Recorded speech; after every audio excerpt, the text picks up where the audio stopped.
Like Radhika was speaking to voters on the ground, they do seem enamored by the popularity of Narendra Modi, but inflation, high tax barriers also remain an issue that resonates with voters in Gujarat.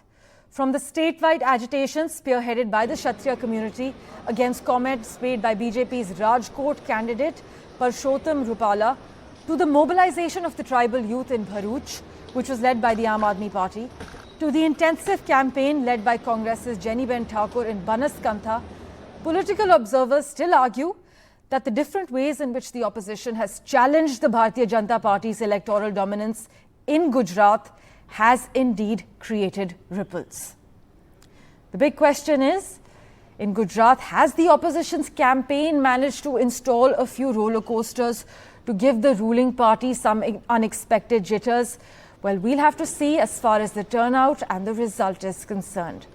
But you know, many young voters as far as Gandhinagar, Mehsana, Rajkot and Jamnagar are concerned, they actually complain that they are unhappy with things like frequent paper leaks, the lack of jobs, the unavailability of good higher education infrastructure. Will that be a factor when they head to vote today? That remains the big crucial question. But as you can see, the Prime Minister has cast his vote in the 2024 Lok Sabha election. The BJP's Fort of Gujarat has backed Narendra Modi and Amit Shah in the past two elections. They've been able to sweep all 26 seats on offer as far as their party is concerned. This time, one has already been bagged, Surat, which was unopposed. So they opened their tally before polling even began. But they are hoping to score a hat-trick, banking on Narendra Modi's popularity, the party's performance in the Gujarat Assembly polls, as well as the Gujarati Asmita factor. As far as the opposition is concerned, the Congress and the Aam Aadmi Party are in an alliance. Well, they hope to make a breakthrough riding on voter fatigue, disenchantment among the Kshatriyas, as well as their alliance with the AAP.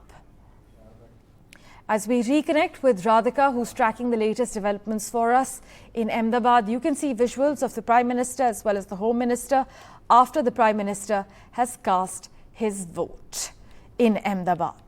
The main issues for voters, while it remains the enamored whole aspect of the Prime Minister and his charisma, some voters did flag inflation and high taxes as well as unemployment as pertinent issues as they head to the ballot.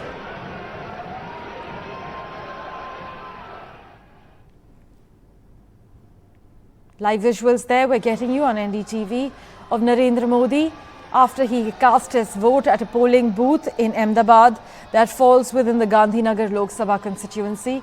I must mention that Priyanka Gandhi Vadra in Gujarat just questioned why Prime Minister Narendra Modi was not contesting the Lok Sabha elections from Gujarat. At the moment, Radhika joining us. Radhika, Sonal Patel has been pitted against Amit Shah in this Gandhinagar seat. We can see live visuals of the Prime Minister after he has cast his vote. Lots of excitement where you are. Take us through what's unfolding. That's right. These are the visuals outside the place where Prime Minister Modi just cast his vote. As you can see, people waving at Prime Minister Modi and Amit Shah. He's right outside Nishan Sankul where he has cast his vote. This comes under Gandhinagar constituency. He's folding hands before all the citizens of Gujarat. He is showing the finger as well. Prime Minister Modi just cast his vote at Nishan Sankul. So these are the visuals right outside. Once again, he is coming towards his admirers. He had already signed one of the photographs, in fact, one of the paintings that was seen. All right, so he's decided to not go ahead and sign, but just when he was arriving, he had in fact given autographs to some of the citizens right here. Of course, there is excitement of seeing son of the soil right here, Prime Minister Modi along with Amit Shah making their way out after casting vote. Of course, Amit Shah will be casting his vote a little later.